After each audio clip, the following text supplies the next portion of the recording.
North Korean soldiers already operating on the ground, on the battlefield in Ukraine, to your knowledge? And how serious a threat is North Korea and their actions towards Ukraine? So, about North Korea, what information we have. And for us, it's a fact. And I know that there are some partners who are very skeptical that North Korean soldiers on the ground, but it's their problems. We have real problem. We are in the face of this war, and not only one country against us. So North Korean soldiers are already on the territory of Russia, already preparing for fight, already 3,000 of soldiers with officers and with generals. That information what we have. Yes, then, so we are not waiting, but we understand that some additional thousands will come. They are on the way. And we think that the information from our intelligence, yes, that they will come about 12,000 will be on the ground, will fight against us. That's information for today. Today in the morning, at 7 in the morning, I had a conversation with the president of South Korea. I described him situation, and we changed opinions and etc. And he also understands that the soldiers of North Korea are already in Russia. Is it dangerous? Yes.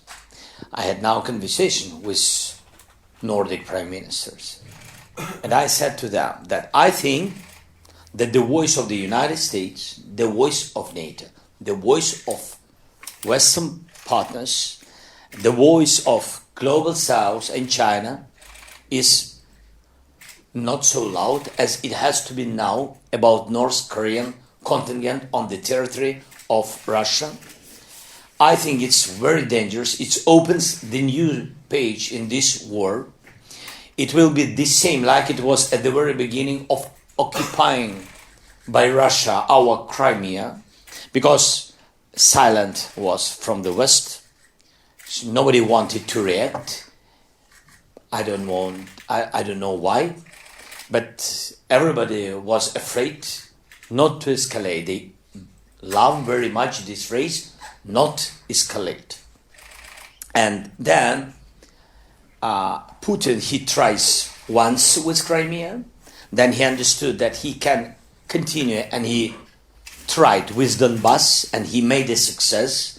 Donbass was occupied, and after 8 years of two lands of Ukraine, two parts of our land, he began the full-scale war. He always like tests, yes, in English, tests, yes, he tests, he tries how it works, how West will react. The same with North Korea soldiers. I had meetings with leaders, a lot of different leaders, and NATO and etc. And I said to them that this is very dangerous, and I think that we need strong reaction on it.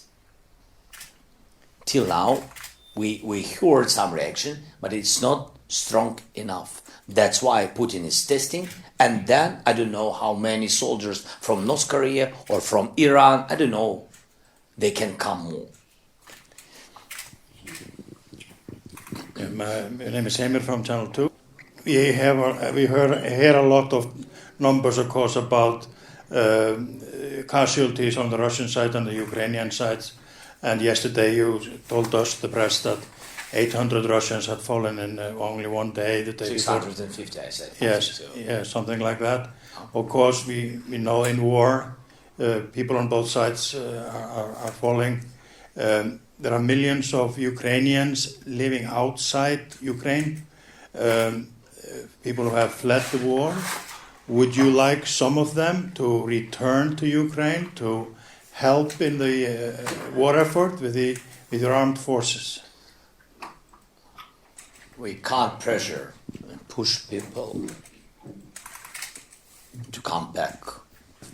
I can give very loudly message to our Ukrainians who are abroad to come and help, to work in defense industry, to help our soldiers, to pay taxes, to support Ukraine.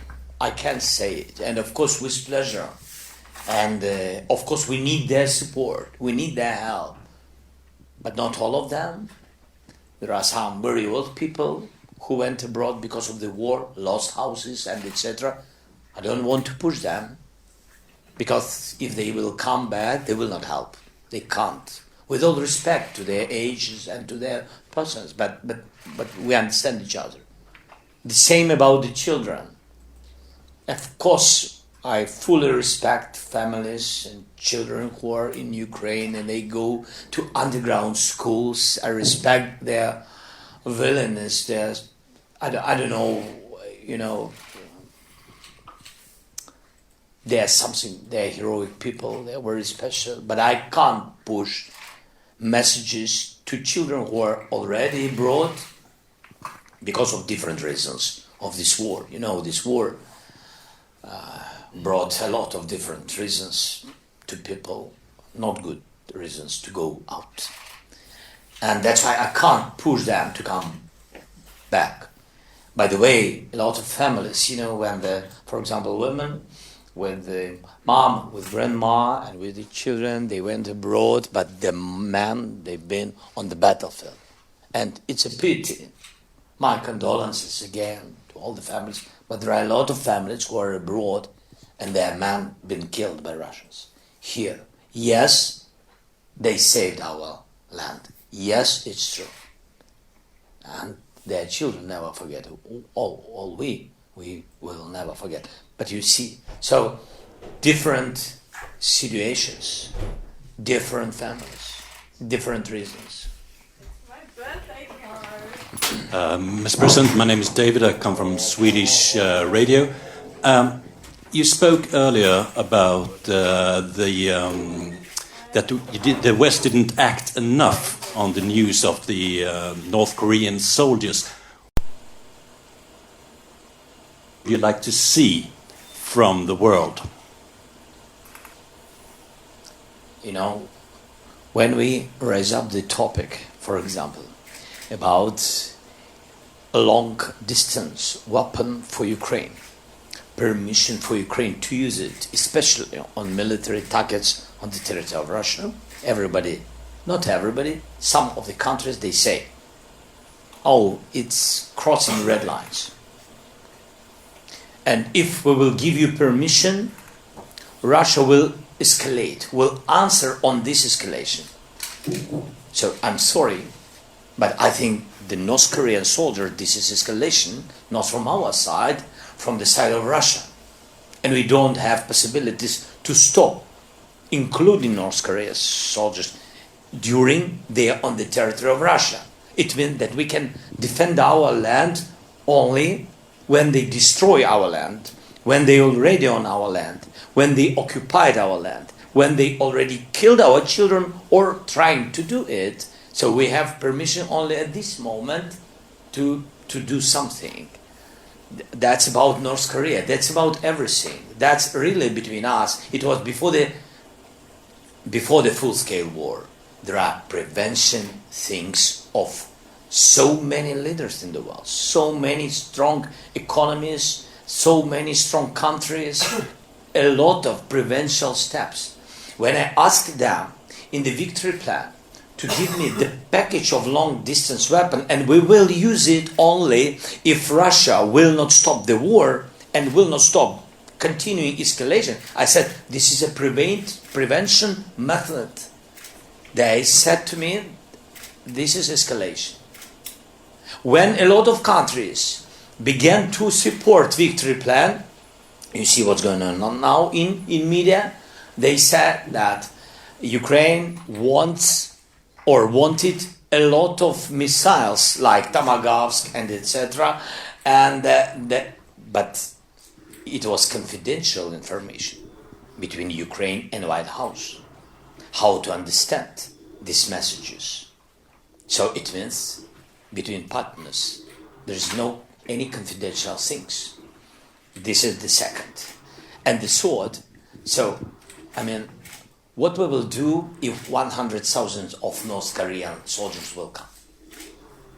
If they will come on our territory, what we will do, what West will do, what Russia, what United States will do. So there's a lot of questions, a lot of rhetoric, and less steps, strong steps of leaders.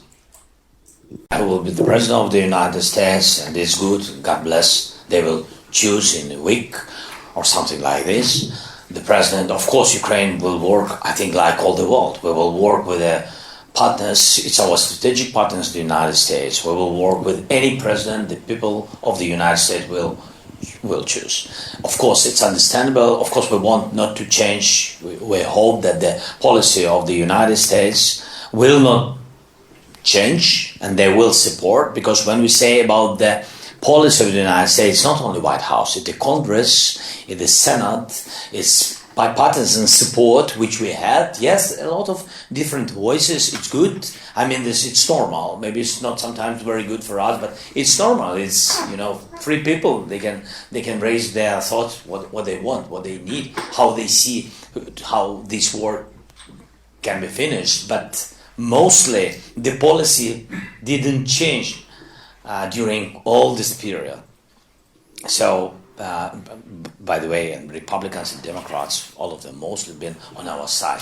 I think it's also always based on the character of and on emotions of an opinion of society, of Americans, just ordinary people. And I think mostly Americans on our side, because they understand that we defend our common values. It's not the war in Ukraine between Russia and Ukraine. This is really attack on our common values, attack from Russia, yes, and they want to destroy all this, democracy, freedom, people, all our rights and our values. So that's why I hope that totally it will not be changed. But of course, nobody knows. And of course, you're right. Can it be? Yes, it can. It depends on us, totally. No. It depends on the leader who will be chosen by people of the United States. It's very difficult. Really, we've been alone. It's a pity, but we have to recognize we've been mostly without help of United States, help of Europe, and etc. But we knew that we have to survive, and we have to defend our values. Otherwise, Russia would destroy all our country, our nation, history, everything. They want it very much, and I'm not sure that they changed opinion. I think they still want.